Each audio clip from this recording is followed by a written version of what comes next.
Hola amigos míos, buenas tardes y feliz domingo, happy Sunday. Esto es mi episodio normal, mi episodio 4 de un Spanish Saturday, pero no es un Spanish Saturday, es un Spanish Sunday. My usual Spanish Saturday where I spend a little bit of time giving you a little bit of a glimpse into el mundo de idioma, el mundo de español y de inglés. And share a little bit in Spanish and English with you guys if you're trying to work on language, practice, or whatever. Is taking place on Sunday this week because I had a very important date yesterday that interrupted my normal Spanish Saturday broadcast. Entonces el día ayer estuvo fue el sábado y yo después de enseñar mis clases de español, yo me fui a la fiesta de cumpleaños de mi sobrina. Era la fiesta de su séptimo cumpleaños. Entonces, yo festejé con mi sobrina y sus amigas y mi hermano y mi cuñada, por supuesto, ayer.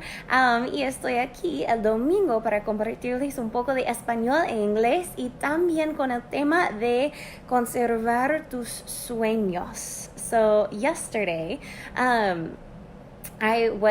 after I taught my Spanish classes, I went over and attended my niece's 7th birthday party, which was fabulous. So I celebrated with her and all of her elementary school friends, and of course my brother and sister-in-law as well. So it was great to see them, and always great. I get to go to my niece's birthday party every year, which is really special. I'm so glad I get to be there for that. So I didn't have time to hop on live and do a Spanish Saturday, but I wanted to put something up this weekend just to give you a chance to maybe work a little on your Spanish, work a little on your English, just check in with you all, and also share a little bit more of this book that we are working through in our book club class, which is my intermediate advanced Spanish class. And this is week number 6, so we're reading this whole book in 8 weeks. We're almost there, so we only have 2 more weeks of reading after this. So I'll have 2 more weeks to share with you from this book, and then I will be switching to something new. So the writing style, the language, all of that may change, but I have a little something to share with you here in español and inglés, and it is about following your dreams. Más que nada, entonces les voy a leer y les voy a hablar un poco después, pero aquí está en español. Y permiso, when I started this video, I had like a ton of natural light, and now it's like super dark. So sorry for the light. We are, like, here's my fireplace. Aquí está mi chimeneas y estamos aquí en un domingo por la tarde, casi por la noche, y vamos a leer un poco de un libro y va a ser bueno. Muy bien. Okay.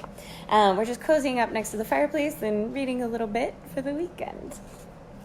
Okay, aquí está. Esta es una selección del libro La sombra del viento por Carlos Ruiz Zafón. And this is the moment where there's a story within a story in the book that we're reading. So there's like a present tense story, and then there's also like a story that happened before the present tense story where that the narrator is discovering. So this is going back into the past, and this is the moment where the boy realizes that the girl he was going to run away with is not going to meet him. Aquí vamos. La estación de Francia estaba desierta, los andenes combados en sales espejados que ardían al amanecer y se hundían en la niebla. Julián se sentó en un banco bajo la bóveda y sacó su libro. Dejó pasar las horas perdido en la magia de las palabras, cambiando la piel y el nombre, sintiéndose otro. Se dejó arrastrar por los sueños de personajes en sombra, creyendo que no le quedaba más santuario ni refugio que aquel. Sabía ya que Penélope no acudiría a su cita. Sabía que subiría a aquel tren sin más compañía que su recuerdo. Cuando, al filo del mediodía, Miquel Molinar apareció en la estación y le entregó su pasaje y todo el dinero que había podido reunir, los dos amigos se abrazaron en silencio. Julián nunca había visto llorar a Miquel Molinar. El reloj le cercaba, contando los minutos en fuga. «Aún hay tiempo», murmuraba Miquel, con la mirada puesta en la entrada de la estación. A la 1:05, el jefe de estación dio la llamada final para los pasajeros con destino a París. El tren había empezado ya a deslizarse por el andén cuando Julián se volvió para despedirse de su amigo. Miquel Molinar le contemplaba desde el andén, con las manos hundidas en los bolsillos. «Escribe», dijo. «Tan pronto llegue te escribiré», replicó Julián. «No, a mí no. Escribe libros, no cartas. Escríbelos por mí, por Penélope». Julián asintió, dándose cuenta solo entonces de lo mucho que iba a echar de menos a su amigo. «Y conserva tus sueños», dijo Miquel. «Nunca sabes cuándo te van a hacer falta». «Siempre», murmuró Julián, pero el rugido del tren ya les había robado las palabras. Okay. Here goes, this is an English translation, and again, this is my English translation, so I'm going to show you some of the ways that even I get stuck when I'm reading Spanish. But here's an English translation of that same passage from The Shadow of the Wind by Carlos Ruiz Zafón. And you'll see what it's about here. The station for France was deserted. This is a train station. The platforms warped by mirrored swords or sabers that burned at sunrise and sunk in the mist. Now, for me, that's what this says, is that the platform was warped by mirrored or reflective sabers that burned at sunrise and sunk in the mist. Now, I'm not totally sure what that means. I'm picturing that there's a train platform with maybe tall towers, like curved metal pieces that are leaning over somewhat, and so they catch all the light when there's light out, and then when the fog starts to settle in, they kind of like disappear up into the fog. But I'm not sure because I haven't seen the platform for trains to France in Barcelona, and that's what this is referring to. So I'm going with it. All right. Julian sat on a bench underneath the dome and took out his book. He let hours go by, lost in the magic of the words, changing his skin and his name, feeling himself to be somebody else. He let the dreams of shadowy characters drag him in, believing that there was no longer any sanctuary or any refuge for him besides that. He already knew that Penelope wasn't going to show for their date. He knew that he would climb on board that train, that he would board that train with no more company than her memory. When, at 12 o'clock on the dot, Miquel Molinar appeared in the station and gave him his ticket and gave him all of the money he had been able to collect, the two friends hugged in silence. Julian had never seen Miquel Molinar cry. The clock was counting down, circling closer to them every moment when it was time to make his escape. "There's still time," murmured Miquel, looking at the entrance of the station. At 1:05, the conductor gave the final call for passengers with destination to Paris. The train had already started to slip down the platform when Julian returned to say goodbye to his friend. Miquel Molinar contemplated him from the platform with his manos, with his hands sunk into his pockets. "Write," he said. "As soon as I arrive, I'll write to you," responded Julian. No, not to me. Write books, not letters. Write them for me. Write them for Penelope." Julian nodded, agreeing, and realizing just then how much he was going to miss his friend. "And hang on to your dreams," said Miquel. "You never know how much you're going to need them." "Always," murmured Julian, but the noise of the train had already stolen the words. Okay. So in this passage, obviously Julian realizes that the love of his life is not going to be joining him on the train to Paris to make their escape together. We still have to... my Spanglish, I'm going back and forth. And we still have yet to discover why in the book. So we're not sure why she didn't show, but she didn't show. Aquí pues Julian está solo saliendo en el tren para París y no sabía por qué su amor no ha venido, pero solo sabe que no va a venir. Y tiene un amigo junto con él. So he has a friend with him, and his friend is there to share the moment, but he's also encouraging him. Even though he's being very sacrificial himself, he's letting his friend go. He says, Conserva tus sueños. Hang on to your dreams. You never know how much you're going to need them. And that is so true. Our dreams are what keep us going. That's true for me. I'm thinking here, Mikkel told Julian, write. Do what you love. Follow your passion. Write. Don't write letters back home, but write books. And write them for me, and write them for the person that you love. Write them to put your soul out there. And when I was little, I thought I wanted to be a writer too. And I've always loved to write. I've never written a book. Don't know if one day I will, but it's definitely a way that I get out my feelings and kind of put everything down on paper and feel like I've put a work of art in. But I also have a passion for languages and sharing them and being able to connect with more people, which is, of course, the reason for doing what I do and putting out, doing videos like this in English and Spanish to share language, but also to, just teach the classes that I teach and be able to connect more people with each other. And my dream is to do that on a very large scale, but to be able to travel all around and connect people through language.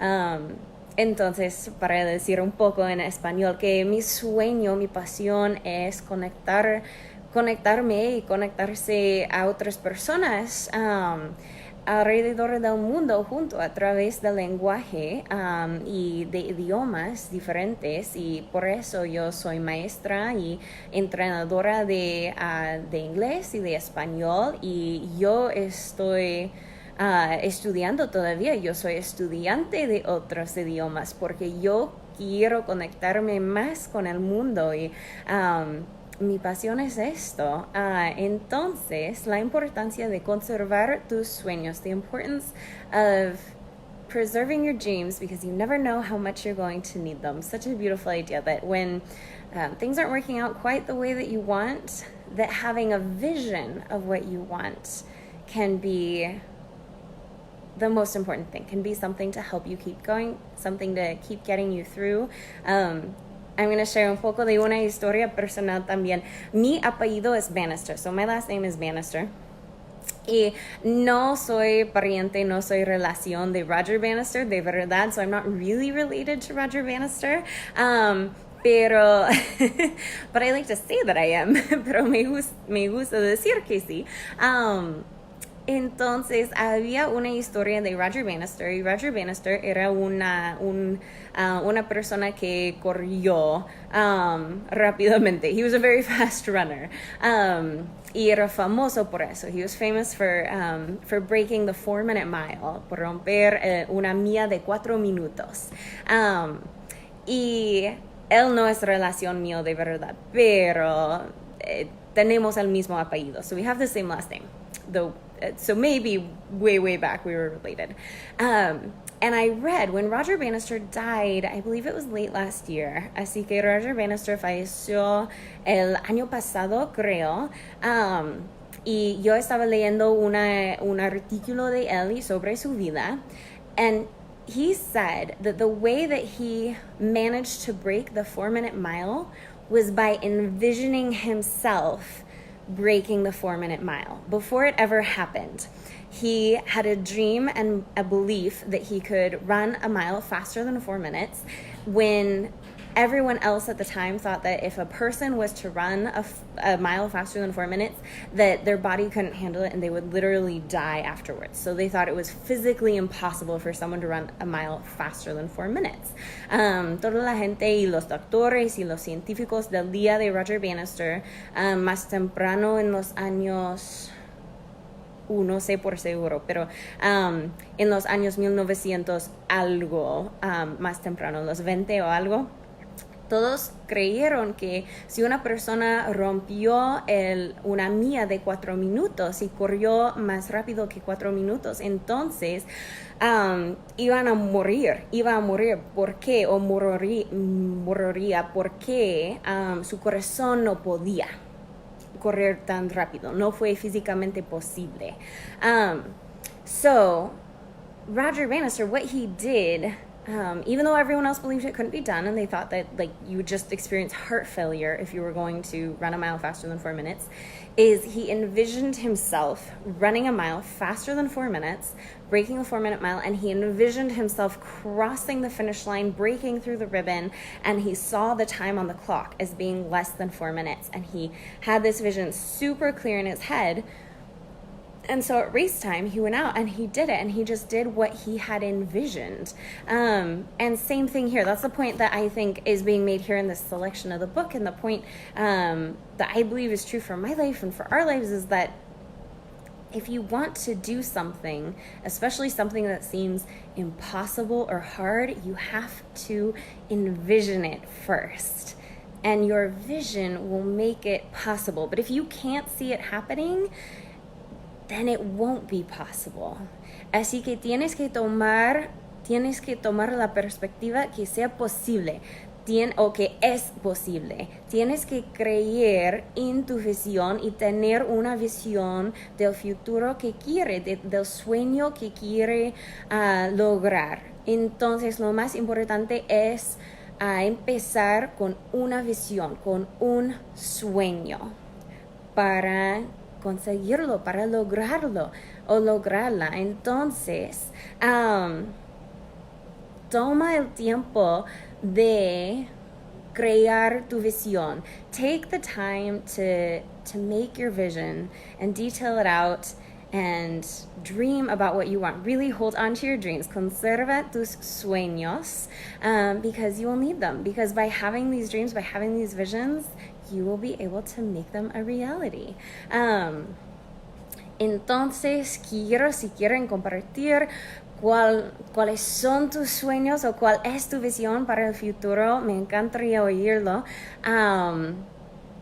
Yo tengo mucho, si quizás puedo compartir un poco más en otro video, pero para ahora quiero despedirles y decirles que tengan un buen fin de semana, un buen fin a tu fin de semana. Have a great rest of your weekend. Muchas gracias por estar conmigo y mirar. Si tienen cualquier pregunta sobre el español o el libro que estamos leyendo, if you have any questions about Spanish or English, or the book that I'm reading from on these Spanish Saturday, Spanish Sunday episodes, déjame saber, let me know. Y nos vemos en el episodio 5. Feliz fin de semana. Adiós.